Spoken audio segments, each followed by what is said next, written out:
Hello friends, Technique Malayalam വീണ്ടും സ്വാഗതം. അപ്പോൾ ഇന്ന് നമ്മൾ പരിചയപ്പെടുത്താൻ പോകുന്ന ഡിവൈസ് നിങ്ങൾക്ക് ഓൾറെഡി ടൈറ്റിൽ കാണാം. OnePlusന്റെ ഈ വർഷത്തെ അതായത് 2023 ഫ്ലാഗ്ഷിപ്പ് സ്മാർട്ട് ഫോണാണ് OnePlus 11.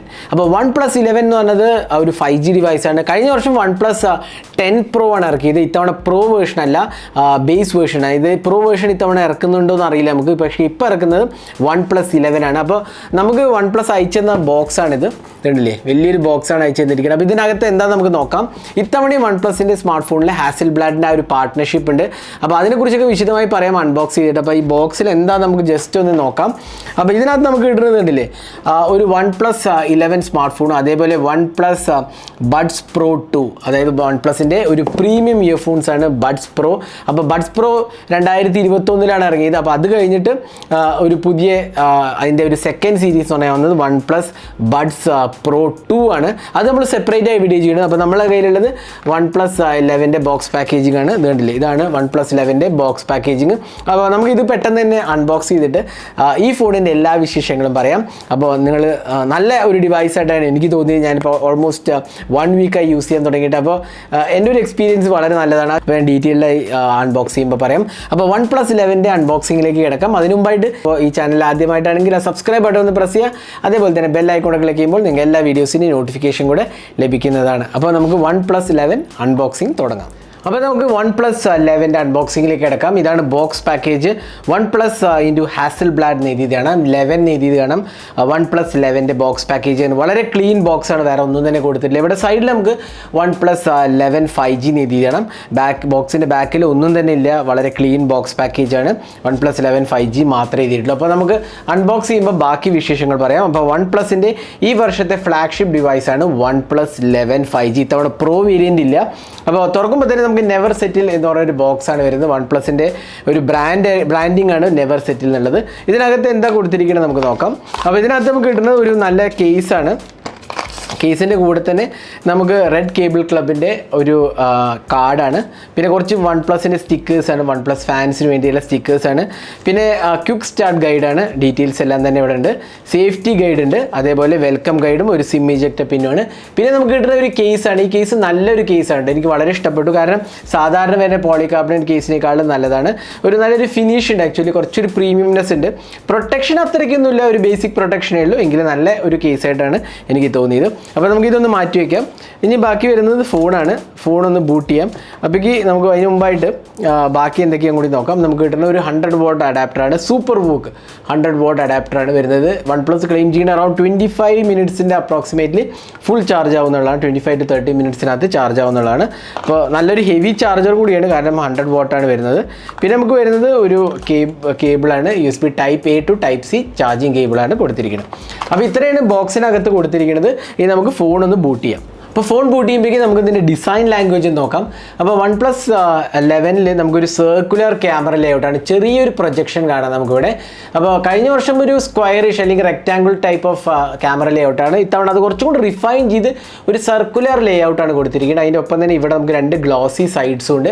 എനിക്ക് ഇഷ്ടപ്പെട്ടു, നല്ലൊരു ലുക്ക് ആൻഡ് ഫീൽ ഉണ്ട്. ഇവിടെ നമുക്ക് ഒരു മാറ്റ് ഫിനിഷാണ് വരുന്നത്, കംപ്ലീറ്റ്ലി മാറ്റ് ഫിനിഷാണ്. ഇത് Gorilla Glass 5 സപ്പോർട്ടാണ് ബാക്കിൽ വരുന്നത്. OnePlusൻ്റെ ബ്രാൻഡിങ് കാണാം. നല്ലൊരു സ്മൂത്ത് ടെക്സ്റ്റേർഡ് ഫിനിഷാണ്, ഇൻഫാക്റ്റ് മാറ്റാണ്. പിന്നെ വേറൊരു കളർ കൂടെ ഉണ്ട്, ഗ്രീൻ കളർ. അപ്പോൾ ഗ്രീൻ കളറിൽ നമുക്ക് കിട്ടുന്നത് ഒരു ഗ്ലോസി ഫിനിഷാണ്. അപ്പോൾ ഗ്ലോസി ഫിനിഷാണ് ഇഷ്ടമെന്നുണ്ടെങ്കിൽ ഗ്രീൻ കളർ എടുക്കാവുന്നതാണ്. ഇവിടെ നമുക്ക് മാറ്റ് ഫിനിഷാണ് ബ്ലാക്കിൽ വരുന്നത്. പിന്നെ ഇവിടെ ലെഫ്റ്റിൽ നമുക്ക് റൈറ്റ് സൈഡിൽ പവർ കീ കാണാം. അലേർട്ട് സ്ലൈഡർ ഉണ്ട്. Alert slider one of the best features of OnePlus phones ആണ്. ഇവിടെ പിന്നെ നമുക്ക് പവർ വോളിയം കീസ് ഉണ്ട്. മുകൾ ഭാഗത്ത് ഓപ്പണിങ്സ് സ്ലോട്ട്സ് ഒന്നുമില്ല. താഴത്ത് നമുക്ക് കിട്ടുന്നത് ഒരു USB Type C പോർട്ടും അതേപോലെ തന്നെ സ്പീക്കർ യൂണിറ്റും സിം ട്രേയാണ്. ഡ്യുവൽ സിം കാർഡ് സപ്പോർട്ട് ചെയ്യണം, SD കാർഡൊന്നും സപ്പോർട്ടില്ല.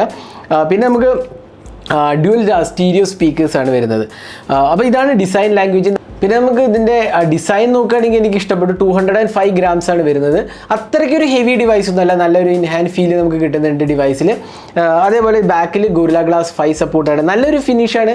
അതേപോലെ അത്യാവശ്യം സ്ലിമ്മാണ്, ഭയങ്കര ഒരു സ്ലിം അല്ലെങ്കിലും നല്ലൊരു ഇൻഹാൻഡ് ഫീലായിട്ട് എനിക്ക് തോന്നി. കുഴപ്പങ്ങളൊന്നും തന്നെ ഞാൻ നോട്ടീസ് ചെയ്തില്ല. ഡിസ്പ്ലേ ആണെങ്കിലും നല്ലൊരു ഡിസ്പ്ലേ ആണ്. നമുക്ക് പഞ്ച് ഹോൾ ലെഫ്റ്റ് സൈഡിലാണ് കൊടുത്തിരിക്കുന്നത്. അപ്പോൾ ഓവറോൾ നല്ല ഒരു ഡിസൈനാണ്. നല്ലൊരു കോമ്പാക്ട് സൈസാണ്, ഭയങ്കര വീതിയോ ഭയങ്കര തിക്നെസ്സോ അല്ലാത്തതുകൊണ്ട് തന്നെ നല്ലൊരു കോമ്പാക്റ്റ് സൈസായിട്ടാണ് എനിക്ക് തോന്നിയത്. അതായിരുന്നു ഡിസൈൻ ലാംഗ്വേജ് പറയുന്നത് വെച്ചാൽ 205 grams ആണ് വരുന്നത്. ഇനി ഡിസ്പ്ലേയിലേക്ക് പോകാം. ഡിസ്പ്ലേയിൽ നമ്മൾ കിട്ടുന്നത് ഇവിടെ നമുക്ക് കിട്ടുന്ന ഒരു 6.7 inches quad HD resolution display ആണ്. അതായത് QHD+ റെസൊല്യൂഷൻ ഡിസ്പ്ലേ ആണ്. 3216/1440p റെസൊല്യൂഷൻ ഡിസ്പ്ലേ ആണ്. ഫ്ലൂയിഡ് ആമോലെഡ് ഡിസ്പ്ലേ ആണ്. LTPO ഡിസ്പ്ലേ ആണ്. അപ്പോൾ fluid AMOLED adaptive refresh rate ആണ് വരുന്നത്. അപ് ടു 1 to 120 Hz വരെ റിഫ്രഷ് റേറ്റ് വരും. അപ്പോൾ നമുക്ക് റിഫ്രഷ് റേറ്റ് ഇവിടെ ചേഞ്ച് ചെയ്യാവുന്നതാണ്. സെറ്റിംഗ്സ് പോയി കഴിഞ്ഞാൽ നമുക്ക് ഡിസ്പ്ലേ സെറ്റിംഗ്സിൽ പോയി കഴിഞ്ഞാൽ റിഫ്രഷ് റേറ്റ് ചേഞ്ച് ചെയ്യാം. അങ്ങനെ ഒരുപാട് ഓപ്ഷൻസ് ചേഞ്ച് ചെയ്യാം. കളർ മോഡ് ചേഞ്ച് ചെയ്യാം. അതേപോലെ നമുക്ക് ഇവിടെ പോയി കഴിഞ്ഞാൽ അഡാപ്റ്റീവ് ഉണ്ടല്ലേ സ്ക്രീൻ റെസൊല്യൂഷൻ ചേഞ്ച് ചെയ്യാം. ഫുൾ HD നിന്ന് ക്വാഡ് HDക്ക് വരാം. സ്ക്രീൻ റിഫ്രഷ് റേറ്റ് ആണെങ്കിൽ 120 Hz അല്ലെങ്കിൽ സ്റ്റാൻഡേർഡ് 60 Hzലേക്ക് ചൂസ് ചെയ്യാവുന്നതാണ്. അങ്ങനെ ഒരുപാട് ഓപ്ഷൻസ് വരും. ഡാർക്ക് മോഡ്, ലൈറ്റ് മോഡൊക്കെ വരുന്നുണ്ട്. പിന്നെ ഇതിനകത്ത് ഫ്രണ്ട് ഗ്ലാസ് സപ്പോർട്ട് ചെയ്തിരിക്കുന്നത് ഗുർല ഗ്ലാസ് വിക്ടർ സപ്പോർട്ടാണ്.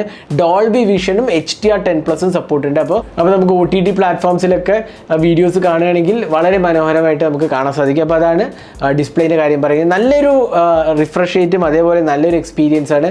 മൂവി വാച്ചിങ്ങിനൊക്കെ വളരെ മനോഹരമായിട്ട് ഡിസ്പ്ലേ ആയിട്ട് ഇതിനെ പറയാൻ സാധിക്കും. അപ്പോൾ നല്ല ഒരു ക്വാളിറ്റി ഡിസ്പ്ലേ ആണ് ഡെഫിനറ്റ്ലി നമുക്ക് പറയാം. ഇനി നമുക്ക് സോഫ്റ്റ്വെയറിലേക്ക് പോകാം. സോഫ്റ്റ്വെയർ നമുക്ക് വരുന്നത് ഓക്സിജൻ OS ആണ്. എബൌട്ട് ഡിവൈസ് എടുത്തു കഴിഞ്ഞാൽ oxygen OS 13 on top of Android 13 ആണ്. അപ്പോൾ കളർ OSൻ്റെ പോലെ തന്നെയാണ് ഇതിൻ്റെ ഓക്സിജൻ OS വരുന്നത്. അപ്പോൾ നമുക്ക് ഒരുപാട് അഡീഷണൽ ഓപ്ഷൻസ് കിട്ടുന്നുണ്ട്. എന്താ പറയുക, കസ്റ്റമൈസ് ചെയ്യാനും എല്ലാത്തിനുള്ള ഓപ്ഷൻസ് വരുന്നുണ്ട്. ഞാനത് വിശദമായി പറയാം. ഇവിടെ നമുക്ക് ക്വാൾകോമിൻ്റെ സ്നാപ്ഡ്രാഗൺ 8 Gen 2 പ്ലാറ്റ്ഫോമാണ് വരുന്നത്. നല്ല ഒരു പവർഫുൾ ചിപ്പാണ്. അപ് ടു 16 GB ഓഫ് റാമാണ് വരുന്നത്. Extendable RAM up to 12 GB കൂടെ അഡീഷണൽ ആഡ് ചെയ്യാം. 2 വേരിയൻ്റാണ് അവൈലബിൾ ആവുന്നത്. 8 GB റാമും അതേപോലെ തന്നെ 16 GB റാമുമാണ് വരുന്നത്. 2 ഓപ്ഷൻസ് ആണ് വരുന്നത്. ഇനി സോഫ്റ്റ്വെയറിലേക്ക് പറയുകയാണെങ്കിൽ നമുക്ക് ഒരുപാട് അഡീഷണൽ ഓപ്ഷൻസ് ഉണ്ട്. ഫോർ എക്സാമ്പിൾ സ്പെഷ്യൽ ഫീച്ചേഴ്സ് എടുക്കുകയാണെങ്കിൽ സ്പ്ലിറ്റ് സ്ക്രീൻ, ഫ്ലെക്സിബിൾ വിൻഡോസ്, ഇങ്ങനെ ഒരുപാട് അഡീഷണൽ ടൂൾസ് ഉണ്ട്. നമ്മൾ കളർ OSൽ കാണുന്ന പോലെ തന്നെയുള്ള ടൂൾസ് ഇവിടെയും നമുക്ക് കിട്ടും. പിന്നെ അഡീഷണൽ സെറ്റിംഗ്സിൽ പോയാലും ഒരുപാട് ജസ്റ്റേഴ്സ്, മോഷൻസ്, അങ്ങനത്തെ ഓപ്ഷൻസ് എല്ലാം തന്നെ ഉണ്ട്. വാൾപേപ്പർ ആൻഡ് സ്റ്റൈലിൽ പോയി കഴിഞ്ഞാൽ നമുക്ക് വാൾപേപ്പേഴ്സ് ചേഞ്ച് ചെയ്യാം. ഓൾവേസ് ഓൺ ഡിസ്പ്ലേ ഉണ്ട്. അതിൽ തന്നെ ഒരുപാട് കസ്റ്റമൈസേഷൻ ചേഞ്ച് ചെയ്യാവുന്നതാണ്. മ്യൂസിക് പ്ലേ ബാക്ക് അല്ലെങ്കിൽ നമുക്ക് എന്താ പറയുക കസ്റ്റമായ എന്താ പറയുക ഓൾവേസ് ഓൺ ഡിസ്പ്ലേ ചെയ്യാവുന്നതാണ്. തീം സപ്പോർട്ട് ഉണ്ട്. ഇഷ്ടംപോലെ തീംസ് അവൈലബിൾ ആണ്. അതേപോലെ നമുക്ക് ഐക്കൺസ് ചേഞ്ച് ചെയ്യാം, കളേഴ്സ് ചേഞ്ച് ചെയ്യാം, ഫിംഗർ പ്രിൻറ്റ് ആനിമേഷൻ ചേഞ്ച് ചെയ്യാം. ഇതിനകത്ത് ഇൻ ഡിസ്പ്ലേ ഫിംഗർ പ്രിൻറ്റ് സ്കാനറാണ് വരുന്നത്. ഇവിടെയാണ് ഫിംഗർ പ്രിൻറ്റ് സ്കാനർ വരുന്നത്. അതും നമുക്ക് കസ്റ്റമൈസ് ചെയ്യാം. പിന്നെ എഡ്ജ് ലൈറ്റിംഗ് ഉണ്ട്. സൈഡിൽ നോട്ടിഫിക്കേഷനുള്ള എഡ്ജ് ലൈറ്റിംഗ് സപ്പോർട്ടും ഉണ്ട്. അപ്പോൾ ഇങ്ങനെ എല്ലാം കൊണ്ടും തന്നെ ഒരു എന്താ പറയുക ഒരു കസ്റ്റമൈസേഷൻ ചെയ്യാൻ പറ്റുന്ന ഒരു നല്ല ഒരു സോഫ്റ്റ്വെയർ എക്സ്പീരിയൻസ് ആണ് വരുന്നത്. വളരെ ക്ലീൻ ആൻഡ്രോയിഡ് ആണ്. കളർ OS എനിക്ക് വളരെ ഇഷ്ടപ്പെട്ട ഒരു UI കൂടിയാണ്. അതേപോലെ തന്നെയാണ് ഓക്സിജൻ OSും വന്നിരിക്കുന്നത്. Almost similar to colour OS എന്ന് വേണമെങ്കിൽ പറയാം. ഇൻഫാക്ട് ഓൾമോസ്റ്റ് UI എക്സ്പീരിയൻസ് ഒക്കെ കളർ OS പോലെ തന്നെയാണ്. പക്ഷേ ഓക്സിജൻ OS 13 എന്നാണ് പറയുന്നത്. അപ്പോൾ നമുക്ക് സോഫ്റ്റ്വെയറെ കുറിച്ച് പറഞ്ഞു. ഇനി നമ്മൾ പെർഫോമൻസിലേക്ക് വരാം. സ്നാപ്ഡ്രാഗണിൻ്റെ 8 Gen 2 പ്ലാറ്റ്ഫോമാണ് വരുന്നത്. വളരെ പവർഫുള്ളും വളരെ എഫിഷ്യൻറ്റും ആയ ഒരു 4 nanometer ചിപ്പ് പ്രോസസ്സിൽ ഉണ്ടാക്കിയതാണ്. ഇതിനകത്ത് നമുക്ക് കിട്ടുന്നത് 8 GB റാമും 16 GB സ്റ്റോറേജുമാണ്. 8 GB റാമിൽ 128 GB സ്റ്റോറേജാണ് വരുന്നത്. അത് UFS 3.1 സ്റ്റോറേജ് സപ്പോർട്ടാണ്. 256 GB സ്റ്റോറേജ് ആണ് എടുക്കണമെങ്കിൽ UFS 4.0 ഉണ്ട്. അപ്പോൾ വളരെ ഫാസ്റ്റ് റൈറ്റിംഗ് സ്പീഡ്സ് വേണമെങ്കിൽ 256 GB വേരിയൻ്റ് എടുക്കണം. അതിൽ UFS 4.0 കാരണം UFS 3.1 128 GB വന്നിട്ടില്ല. അപ്പോൾ അതേപോലെ തന്നെ LPDDR5X റാമാണ് വരുന്നത്. പിന്നെ സ്പീക്കറിൻ്റെ കാര്യം പറയുകയാണെങ്കിൽ നമുക്ക് ഡ്യുവൽ സ്റ്റീരിയോ സ്പീക്കേഴ്സാണ്. ഡോൾബി അറ്റ്മോസ് സപ്പോർട്ടും കൊടുത്തിട്ടുണ്ട്. അപ്പോൾ പെർഫോമൻസിൻ്റെ കാര്യത്തിൽ ഒരു വിട്ടുവീഴ്ചയില്ല. Top of the line performance വേണമെങ്കിൽ പറയാം.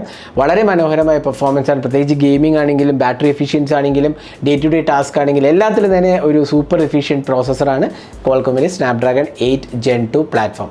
അപ്പോൾ ഇതായിരുന്നു പ്രോസസ്സറെ കുറിച്ച് പറയുന്നത്. ഇനി നമുക്ക് ക്യാമറയിലോട്ട് വരാം.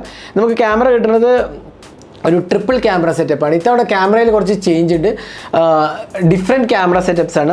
ആക്ച്വലി പ്രൈമറി ക്യാമറ എന്ന് പറയുന്നത് ഒരു സോണി IMX 890 സെൻസറാണ്. f1.7 സെൻസറാണ്. അതൊരു 50 MP ഷൂട്ടറാണ്. സെക്കൻഡറി ഒരു ultra wide angle camera 48 MP ആണ്. അതും സോണി സെൻസറാണ്. Sony IMX 581. പിന്നെ തേർഡ് സെൻസർ എന്ന് പറഞ്ഞാൽ ഒരു പോർട്രേറ്റ് ടെലിഫോട്ടോ ലെൻസാണ്. അതൊരു 32 MP 2x optical zoom support ചെയ്യുന്ന IMX 709 സെൻസറാണ്. അതേപോലെ നമുക്ക് സെൽഫി ക്യാമറ വരുന്നത് ഒരു പഞ്ച് ഹോൾ സെൽഫി ക്യാമറ. ഇതും സോണി സെൻസറാണ്, സോണി IMX 471 16 മെഗാ പിക്സൽ സെൻസറാണ്.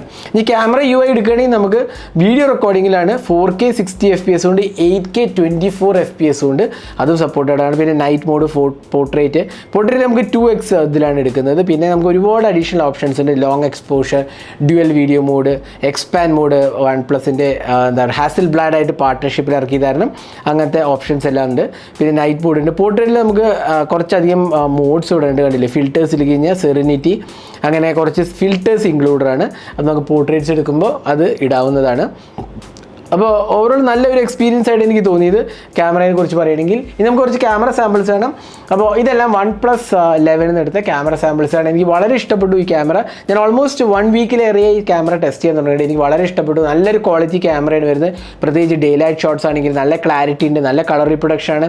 ഇത്തവണ ഹാസിൽ ബ്ലാഡ് ആയിട്ടുള്ള പാർട്ട്ണർഷിപ്പ് നല്ല രീതിയിലാണ് വന്നിരിക്കുന്നത്. കഴിഞ്ഞ 2 തവണ അത്രയ്ക്കാണ് മികച്ചതായിരുന്നില്ല. ഇത്തവണത്തെ പെർഫോമൻസ് നല്ലതായിട്ടാണ് എനിക്ക് തോന്നിയത്. നല്ല ഡീറ്റെയിലിംഗ് ഉണ്ട്. പോർട്രേറ്റ്സ് ആണെങ്കിൽ അൾട്രാ വൈഡ് ആംഗിൾ ക്യാമറ ആണെങ്കിൽ, ലോ ലൈറ്റ് എക്സ്പീരിയൻസ് ആണെങ്കിൽ, ഇത്തവണ മാക്രോ ക്യാമറ അൾട്രാ വൈഡ് ആണ് യൂസ് ചെയ്യുന്നത്, ഓട്ടോ മാക്രോ മോഡും ഉണ്ട്. സെൽഫീസിൻ്റെ കാര്യം പറയുകയാണെങ്കിലും എല്ലാം കൊണ്ട് തന്നെ എനിക്ക് ക്യാമറ വളരെ ഇഷ്ടപ്പെട്ടു. നല്ലൊരു ക്യാമറ സെറ്റപ്പായിട്ട് ആണ് എനിക്ക് തോന്നുന്നത്. ഡീറ്റെയിൽ ക്യാമറ റിവ്യൂ ആണെങ്കിൽ കമൻറ്റ് സെക്ഷനിൽ പോസ്റ്റ് ചെയ്യുക, നമ്മൾ ക്യാമറ റിവ്യൂ ചെയ്യുന്നതാണ്. നമ്മൾ ഇംഗ്ലീഷ് ചാനലിൽ ക്യാമറ റിവ്യൂ ഓൾറെഡി ചെയ്തിട്ടുണ്ട്, നിങ്ങൾക്ക് പോയി ചെക്ക് ചെയ്യാവുന്നതാണ്. അപ്പോൾ ഇതായിരുന്നു ക്യാമറയെ കുറിച്ച് പറയുന്നത്. എനിക്ക് വളരെ ഇഷ്ടപ്പെട്ടു. ഇനി ബാറ്ററീൻ്റെ കാര്യം പറയുകയാണെങ്കിൽ ഇതിനകത്ത് 5000 mAh കപ്പാസിറ്റി ബാറ്ററിയാണ്. 2x2500 2 ഡ്യുവൽ സെൽ ബാറ്ററിയാണ്. നല്ല ഒരു പെർഫോമൻസ് നമുക്ക് എക്സ്പെക്ട് ചെയ്യാം. കാരണം സ്നാപ്ഡ്രാഗൺ 8 Gen 2 പ്ലാറ്റ്ഫോം വളരെ പെർഫോമിംഗ് ഒരു ചിപ്പാണ്. അപ്പോൾ അതുകൊണ്ട് തന്നെ നല്ലൊരു ബാറ്ററി ലൈഫ് നമുക്ക് എക്സ്പെക്ട് ചെയ്യാം. അതുകൂടാതെ തന്നെ നമുക്ക് കിട്ടുന്നത് 100 watt ചാർജിങ് സപ്പോർട്ടും ഇൻക്ലൂഡാണ്. അപ്പോൾ നമുക്ക് വളരെ ഫാസ്റ്റായിട്ട് ചാർജിങ് ചെയ്യാൻ പറ്റും. അറൗണ്ട് 25 to 30 മിനിറ്റ്സിനകത്ത് ഫുൾ ചാർജ് ചെയ്യാം. അപ്പോൾ ഇതായിരുന്നു OnePlus 11 ഒരു അൺബോക്സിങ് ഹാൻഡ്സ് ഓൺ വീഡിയോ. ഇതിൻ്റെ പ്രൈസിങ് അനൗൺസ് ചെയ്തില്ല. പ്രോബബ്ലി പ്രൈസിങ് സ്റ്റാർട്ട് ചെയ്യുന്നത് അറൗണ്ട് 50 to 55,000 ഉള്ളിലായിരിക്കും എന്ന് എനിക്ക് തോന്നുന്നു. നമുക്ക് ഡീറ്റെയിൽസ് കിട്ടിയിട്ടില്ല. അറൗണ്ട് 55,000 ആയിരിക്കും ബേസ് വേരിയൻ്റെ പ്രൈസ് എന്ന് എനിക്ക് തോന്നുന്നു. ഞാൻ പ്രൈസ് അനൗൺസ് ചെയ്യുമ്പോൾ തന്നെ കമൻറ്റ് സെക്ഷനിലോ അല്ലെങ്കിൽ ടൈറ്റിലോ പോസ്റ്റ് ചെയ്യാം. അപ്പോൾ നിങ്ങൾക്ക് എന്ത് തോന്നുന്നു OnePlus 11 കുറിച്ച്? എനിക്ക് വളരെ ഇഷ്ടപ്പെട്ടു. ഫോൺ പല കാര്യങ്ങളിലും എനിക്ക് വളരെ ഇഷ്ടപ്പെട്ടു. ഒന്ന്, ക്യാമറ വളരെയധികം ഇമ്പ്രൂവ്ഡ് ആണ് പ്രീവിയസ് വേർഷനായിട്ട്. പിന്നെ നല്ലൊരു സോഫ്റ്റ്വെയർ എക്സ്പീരിയൻസ് ആണ്. പിന്നെ വളരെ പവർഫുൾ ഡിവൈസാണ്. നല്ല ബാറ്ററി ലൈഫും ഓവറോൾ ഡിസ്പ്ലേ ക്വാളിറ്റി ആണെങ്കിലും നല്ലതാണ്. നല്ലൊരു ഡിസൈനാണ്. എല്ലാം കൊണ്ടും തന്നെ എനിക്ക് വളരെ ഇഷ്ടപ്പെട്ടു OnePlus 11. അപ്പോൾ നിങ്ങൾക്ക് എന്ത് തോന്നുന്നു? നിങ്ങളുടെ അഭിപ്രായങ്ങളും കമൻറ്റ് സെക്ഷനിൽ പോസ്റ്റ് ചെയ്യാവുന്നതാണ്. ക്യാമറയെക്കുറിച്ചും ബാക്കി എല്ലാത്തിനെക്കുറിച്ചും നിങ്ങളുടെ വിലയേറിയ അഭിപ്രായങ്ങൾ കമൻറ്റ് സെക്ഷനിൽ പോസ്റ്റ് ചെയ്യാം. അപ്പോൾ OnePlus 11 ഒരു അൺബോക്സിംഗ് ആണ് നിങ്ങളിപ്പോൾ കണ്ടത്. ഈ വീഡിയോ ഇഷ്ടപ്പെട്ടു എന്നിരിക്കുന്നു. കൂടുതൽ വീഡിയോസിനായി ചാനൽ സബ്സ്ക്രൈബ് ചെയ്യുക. സബ്സ്ക്രൈബിനൊപ്പം തന്നെ ബെൽ ഐക്കൺ ക്ലിക്ക് ചെയ്യുമ്പോൾ നിങ്ങൾക്ക് എല്ലാ വീഡിയോസിൻ്റെയും നോട്ടിഫിക്കേഷൻ കൂടെ ലഭിക്കുന്നതാണ്. അപ്പോൾ thanks for watching. Hope to see in our next video. Have a great day.